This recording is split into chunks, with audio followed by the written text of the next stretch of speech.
அன்பு தமிழ் சொந்தங்களே, அன்பார்ந்த பெரியோர்களே, தாய்மார்களே, நேற்று நம்முடைய பாரத பிரதமர் தலைமையிலான நம்முடைய அரசு 3வது முறையாக நாம் ஆட்சிக்கு வந்த பிறகு தொடர்ந்து தாக்கல் செய்திருக்கக்கூடிய முதல் பட்ஜெட்டு.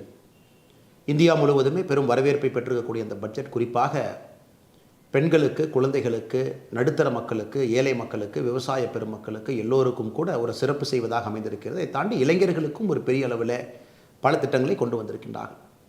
வழக்கம் போல தமிழகத்தினுடைய முதலமைச்சர் மாண்புமிகு திரு மு க ஸ்டாலின் அவர்கள் இந்த பட்ஜெட் சரியில்லை, தமிழகத்தை புறக்கணித்திருக்கின்றார்கள், அதனால் இந்த வாரம் நடக்க இருக்கக்கூடிய நித்தி ஆயோக் கவர்னிங் கவுன்சில் மீட்டிங்க்கு நான் புறக்கணிப்பதாக சொல்லியிருக்கின்றார். மாண்புமிகு முதலமைச்சருக்கு இது புதிதல்ல.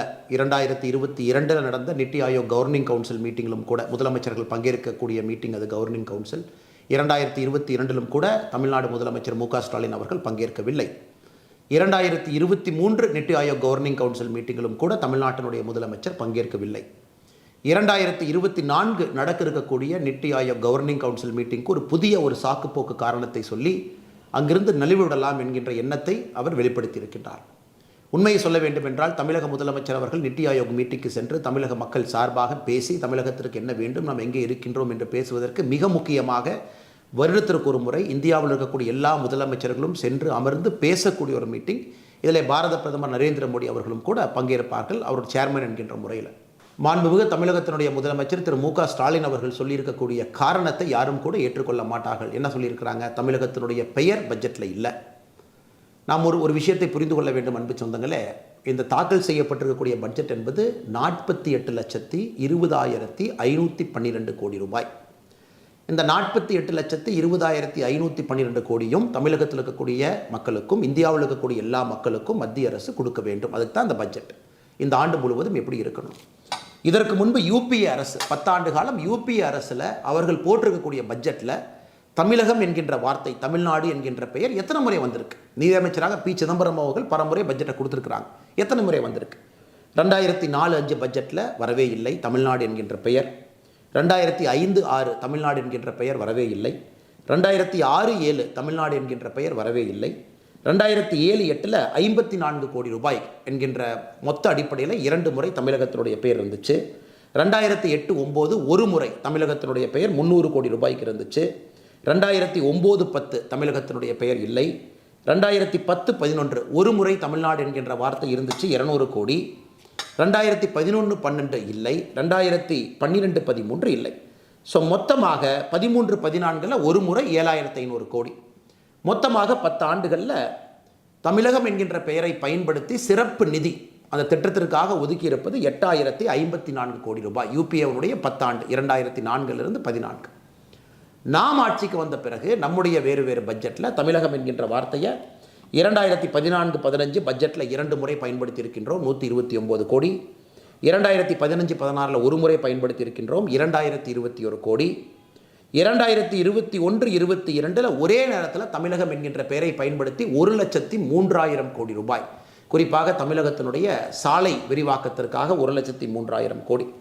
ஸோ இதுவரை நாம் தமிழகம் என்கின்ற வார்த்தையை பயன்படுத்தி 1,05,150 கோடி ரூபாய்.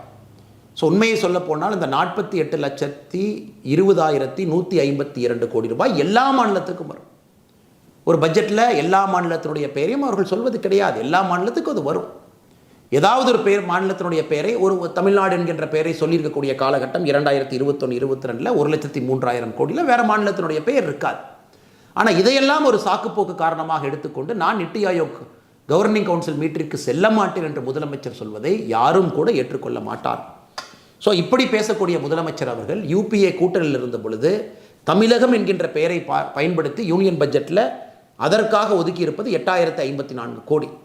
ஆனால் இன்றைக்கி நம்முடைய ஆட்சியில் தமிழகம் என்கின்ற பெயரை பயன்படுத்தி 1,05,150 கோடி. இது இல்லாமல் 10,76,000 கோடி ரூபாய் கடந்த 10 ஆண்டுகள் இந்த பட்ஜெட் இல்லாமல் கடந்த 10 ஆண்டுகளில் தமிழகத்திற்கு வந்திருக்கக்கூடிய நிதி என்பது நமக்கு தெரியும், எல்லோருக்கும் தெரியும்.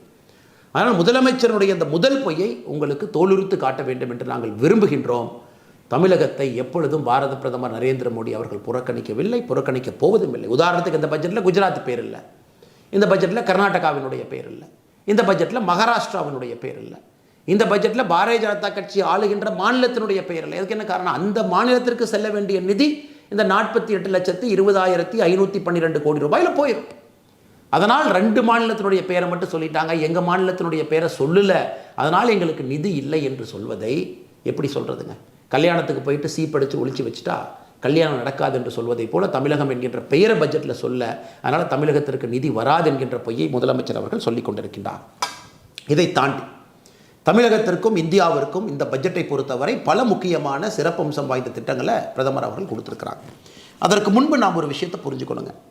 மத்திய அரசு மாநிலங்களுக்கு கொடுக்கக்கூடிய வரி பங்கீடு 2019-20 அந்த ஆண்டில் பார்த்தீங்கன்னா 11,45,000 கோடி ரூபாய், 11.45 lakh crore இருந்துச்சு. அவ்வளோ பணத்தை எல்லா மாநிலத்துக்கும் பிரித்து கொடுப்பாங்க. இந்த முறை 5 ஆண்டுகள் கழித்து, நம்முடைய ஆட்சியிலே 5 ஆண்டுகள் கழித்து இந்த பட்ஜெட்டில் மாநிலங்களுக்கான வரி பகிர்வு பார்த்தீங்கன்னா 23,49,000 கோடி.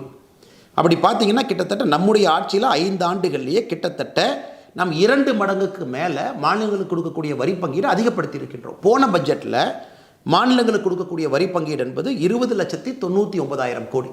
இந்த பட்ஜெட்டில் 23,49,000 கோடி. இந்தியா வளர்கிறது என்பதற்கு சாட்சி. டாக்ஸ் கலெக்ஷன் நடக்குது, இந்தியா வளர்கிறது, பொருளாதாரம் மேம்படுகிறது, அரசுக்கு பணம் வருகிறது. அந்த பணத்தை பிரித்து மாநிலங்களுக்கு கொடுக்குறாங்க. 23,49,000 கோடி ரூபாய் மாநிலங்களுக்கு பிரித்து கொடுத்துருக்குறாங்க.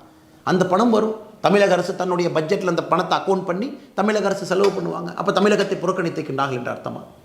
அதை தாண்டி அன்பு சொந்தங்களே, நமக்கு தெரியும் இன்னைக்கு பெண்கள் குழந்தைகள் இருவருக்கும் மையப்படுத்தி 3 லட்சம் கோடி ரூபாய், சுதந்திர இந்தியாவிற்கு பிறகு 3 லட்சம் கோடி ரூபாய் பெண்களுக்கும் குழந்தைகளும் மையப்படுத்தி எந்த பட்ஜெட்லேயும் தமிழ்நாட்டில் இருக்கக்கூடிய நம்முடைய சகோதரிகளுக்கும் குழந்தைகளுக்கும் இதன் மூலமாக பணம் வரப்போகுது, சிறப்பு திட்டம் வரப்போகுது.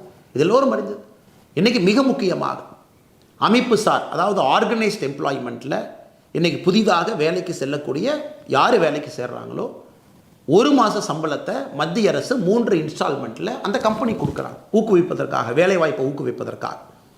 இன்றைக்கி புதிதாக ஒருத்தர் படிக்கிறார், ஆர்ட்ஸோ இன்ஜினியரிங்கோ படிக்கிறாங்க, ஒரு கம்பெனியில் வேலைக்கு சேர்றாங்க, அந்த கம்பெனியில் இபிஎஃப் கட்டுறாங்க. 1 மாத சம்பளத்தை 1 லட்சம் ரூபாய் வரை, மேக்ஸிமம் 1 லட்சம் ரூபாய் வரை அவங்க சம்பளம் இருக்கலாம் அந்த கேட்டகரிக்குள்ளே. 1 மாத சம்பளத்தை மத்திய அரசு 3 இன்ஸ்டால்மெண்ட்டில் அந்த கம்பெனி கொடுக்குறாங்க தனியார் நிறுவனத்திற்கு. காரணம் வேலைவாய்ப்பை ஊக்குவிக்கணும். இன்னொரு இடத்துல பாருங்கள், அடுத்த 5 ஆண்டுகளில் 1 கோடி இளைஞர்களுக்கு ஸ்கில் இன்டர்ன்ஷிப், அவருடைய திறனை மேம்படுத்துவதற்காக இன்டர்ன்ஷிப், இந்தியாவில் இருக்கக்கூடிய 500 பெரிய நிறுவனத்தில் அவங்க 1 கோடி இளைஞர்கள் அடுத்த 5 ஆண்டுகளில் இன்டர்ன்ஷிப்புக்கு போகிறாங்க. முதல்ல 6,000 ரூபாய் கொடுக்குறாங்க, மாதம் இன்டர்ன்ஷிப்புக்கு 5,000 ரூபாய் கொடுக்குறாங்க. இதெல்லாம் எல்லோருக்கும் வரக்கூடியது. குறிப்பாக இளைஞர் மேம்பாட்டுக்காக கொண்டு வந்திருக்கக்கூடிய திட்டத்தை நம்ம பார்த்துருக்கின்றோம். இதெல்லாம் இந்த பட்ஜெட்டினுடைய மிக சிறப்பான ஒரு விஷயங்களாக நாம் பார்த்து கொண்டிருக்கின்றோம். அதை தாண்டி குறிப்பாக யார் வீடு இல்லையோ, நம்முடைய தேர்தல் அறிக்கையில் சொல்லியிருக்கின்றோம், இந்த பட்ஜெட்லேயும் சொல்லியிருக்கின்றோம், கிராம பகுதியில் 3 கோடி வீடு, நகர்ப்பகுதியில் 1 கோடி வீடு, ஒரு வீடு 10 லட்சம் ரூபாய் பெறுமானதாக, நகர்ப்பகுதியில் 1 கோடி வீடு நாம் கட்டி கொடுப்போம் என்கின்ற நகர்ப்புறத்தில் இருக்கக்கூடிய ஏழைகளுக்கான திட்டத்தை நம்முடைய பாரத பிரதமர் நரேந்திர மோடி அவர்கள் தலைமையிலான அரசு கொண்டு வந்திருக்காங்க. அதையும் நம்ம பார்க்குறோம். அதையெல்லாம் தாண்டி உள்கட்டமைப்பு 11,11,111 கோடி ரூபாய், சாலைகள், துறைமுகங்கள், நம் போக்குவரத்தை வேகப்படுத்துவதற்காக நாம் கட்டக்கூடிய எல்லா உள்கட்டமைப்புக்கும் கூட 11,11,111 கோடி ரூபாய் நாம் ஒதுக்கீடு செய்து காட்டியிருக்கின்றோம். அதை தாண்டி இன்றைக்கி சோலார் 1 கோடி வீடுகளுக்கு கிட்டத்தட்ட 300 யூனிட் இலவசம். அது எந்த அளவுக்கு இந்தியாவில் கரண்ட் பில் குறையும். அதுவும் தமிழகத்தில் பார்த்தீங்கன்னா 3 முறை கரண்ட் பில் ஏற்றி வச்சிருக்கிறாங்க. இதையெல்லாம் பிரதமர் அவர்கள் கொண்டு வந்துட்டுருக்காங்க. தமிழகத்தில் சோலாரை உருவாக்குவதற்கு ஏதாச்சும் அவங்க பண்ணியிருக்கிறாங்களா? இந்த கேள்விக்கெல்லாம் முதலமைச்சர் அவர்கள் பதில் சொல்வதற்கு தயாராக இல்லை. மற்ற எல்லா விஷயத்தையும் அவங்க பேசுகிறாங்க. இன்றைக்கி சோலார் மின் திட்டம் விரிவாக்கத்திற்கு மட்டுமே 1,28,00,000 அப்ளிகேஷன் வந்திருக்குது பாருங்கள், 1 கோடி பேர் அந்த திட்டத்திற்கு. அதை தாண்டி முத்ரா கடன் திட்டம், குறிப்பாக தமிழகத்தை பொறுத்தவரை முத்ரா கடனிலே அதிகமாக பயன்பெறக்கூடிய ஒரு மாநிலம். 10 லட்சம் ரூபாயில் இருக்கக்கூடிய கடன் உச்சவரம்பு இன்றைக்கி 20 லட்சம் ரூபாய் கொண்டு போயிருக்கிறாங்க. இது எல்லோருக்கும் கூட மிக முக்கியமான ஒரு விஷயமாக நாம் பார்க்கின்றோம். அதெல்லாம் தாண்டி இன்றைக்கி புற்றுநோயாளிகள் பயன்பெறும் வகையில் அவங்க பயன்படுத்தக்கூடிய 3 முக்கியமான மருந்துகளுக்கு வரி விலக்கு இருக்குங்க. உள்நாட்டு உற்பத்தியை ஊக்குவிக்க மொபைல் ஃபோன் சார்ஜர் மீதான வரி 15% குறைச்சிருக்கிறாங்க. லித்தியம் கோபால்ட் 25 கனிமங்கள் மீதான வரியை குறைச்சிருக்கிறாங்க. தங்கம் வெள்ளி மீதான சுங்க வரி 6% குறைவு. இன்றைக்கே தங்கம் பார்த்தீங்கன்னா ரேட் 2,000 ரூபாய் மார்க்கெட்டில் குறைஞ்சிருக்கு. அதை தாண்டி ஒரு துறையாக பாருங்கள், வேளாண்மை துறைக்கு 1,51,000 கோடி, கல்விக்கு 1,25,000 கோடி, மகளிர் நலன் பெண்கள் குழந்தைகள் 3 லட்சம் கோடி, உள்கட்டமைப்பு 11,11,111 கோடி, பாதுகாப்பு 4,54,000 கோடி, ஊரக வளர்ச்சி 2,65,000 கோடி, உள்துறை 1,50,000 கோடி, தகவல் தொழில்நுட்பம் 1,16,000 கோடி, சுகாதாரம் 89,287 கோடி, மின்சாரம் சம்பந்தப்பட்ட துறைகளுக்கு 68,789 கோடி. இதெல்லாம் பார்த்தீங்கன்னா 48,20,512 கோடி ரூபாயும் இந்தியாவில் இருக்கக்கூடிய எல்லா மக்களுக்கும் பகிர்ந்தெடுத்திருக்கிறாங்க. அதனால் இவர்கள் சொல்லக்கூடியது முழு பொய்யை. இவங்க நித்தி ஆயோக் போகிறதுக்கு மனசு இல்லை. தமிழ்நாட்டுக்கு தேவையான விஷயங்களை பேசி கொண்டு வருவதற்கு முதலமைச்சரால் முடியாது. 2022 முதலமைச்சர் போல, 2023 போலிங்க, 24 போக மாட்டேன்னா என்ன அர்த்தங்க? வருடத்திற்கு ஒரு முறை இந்தியாவினுடைய எல்லா முதலமைச்சர்களும் பாரத பிரதமரோடு சந்திக்கக்கூடிய கவர்னர் கவுன்சில் மீட்டிங். அந்தந்த மாநிலத்தை பற்றி எல்லோருக்கும் பேசுவதற்கு உரிமை இருக்குது. அதனால் முதலமைச்சருக்கு போவதற்கு மனமில்லை. அதற்கு சாக்கு போக்கு சொல்வதற்காக இதை கையில் எடுத்துக்கொண்டு முதலமைச்சர் அவர்கள் நாடகம் ஆடுகின்றார். அதனால் பாரதிய ஜனதா கட்சியினுடைய கோரிக்கை, மாண்புமிகு தமிழகத்தினுடைய முதலமைச்சர் அவர்கள் செல்லணும். தமிழக மக்களுக்காக பேசுகிறாங்க. அவர் குடும்பத்தையோ திமுகவையோ அவர் என்கின்ற தனி மனிதனையோ போய் ரெப்ரசன்ட் பண்ணுறக்கு அந்த மீட்டிங் இல்லைங்க. தமிழ்நாட்டினுடைய பிரச்சனையெல்லாம் சொல்கிறக்கு, தமிழ்நாட்டுக்கு இன்னும் அடுத்த வருஷம் அதிகமாக வரி வேணும், இன்னும் புதிய திட்டங்களுக்கு பணம் வேண்டும், இது வேண்டும், இன்னும் மத்திய அரசு பணம் கொடுக்க வேண்டும், எதாக இருந்தாலும் முதலமைச்சர் நியாயமான முறையில் போய் நித்தி ஆயோக்கில் கேட்டால் தாங்க பணம் வரும். அப்போ தான் அடுத்த பட்ஜெட்டுக்கு கொண்டு போக முடியும். அதற்கு ஆளுங்கட்சியாக மத்தியில் இருக்கக்கூடிய பாரதிய ஜனதா கட்சி, இங்கே இருக்கக்கூடிய நாங்களும் அதற்கு போராடுகின்றோம். முதலமைச்சர் போய் பேசணும். அங்கே போய் பேசவே மாட்டோம். தென் தமிழகத்தில் தண்ணி பிரச்சனை, பணம் வேண்டும். இன்றைக்கி தென் தமிழகத்தில் குறிப்பாக படித்துவிட்ட இளைஞர்களுக்கு வேலை வாய்ப்பு இல்லை, அது பேசணும். தமிழகத்தில் ஆனைமலை நல்லாறு திட்டத்திலிருந்து பல திட்டங்களுக்கு ஆயிரக்கணக்கான கோடி ரூபாய் பணம் வேண்டும், அதை பற்றி முதலமைச்சர் பேசணும். தமிழகத்திற்கு வேறு என்ன பணம் வேணும்? சென்னை மெட்ரோ மத்திய அரசு மாநில அரசு இருவரும் இணைந்து செயல்படுத்தக்கூடிய திட்டம், அது கோயம்புத்தூருக்கு வேணும்னு கேட்குறாங்க. அது தமிழகத்தில் இருக்கக்கூடிய எல்லா பெரிய ஊர்களுக்கும், மதுரைக்கு வேண்டும், எல்லா ஊர்களுக்கும் வேண்டும் என்று கேட்குறாங்க. அதை முதலமைச்சர் போய் கோரிக்கையாக வைக்கட்டும், நித்தி ஆயோக் பயன்படுத்தட்டும். அந்த கோரிக்கையில் நியாயம் இருந்தால் நாங்களும் முதலமைச்சரோடு சேர்ந்து பேசுகின்றோம். தமிழகத்திற்கு வர வேண்டிய பணத்தை கொண்டு வருவதற்கான எல்லா முயற்சி எடுக்கிறோம். 10 ஆண்டுகளில் 10,76,000 கோடி ரூபாய் கொடுத்து, இந்த பட்ஜெட்லையும் இது போல எல்லா அறிவிப்புகளும் கொடுத்து தமிழகத்தில் இருக்கக்கூடிய எல்லோரும் பயன்பட போகிறாங்க. இன்றைக்கி நம்முடைய நிர்மலா சீதாராமன் அவங்க சொல்லியிருந்தாங்க, இன்றைக்கி ராஜ்யசபாவில் மகாராஷ்டிரா என்கின்ற பேரை நான் சொல்லாமல் இருந்திருக்கலாம். ஆனால் மகாராஷ்டிராவுக்கு 67,000 கோடி ரூபா ஒரு ப்ராஜெக்ட்டுக்கு போகுது.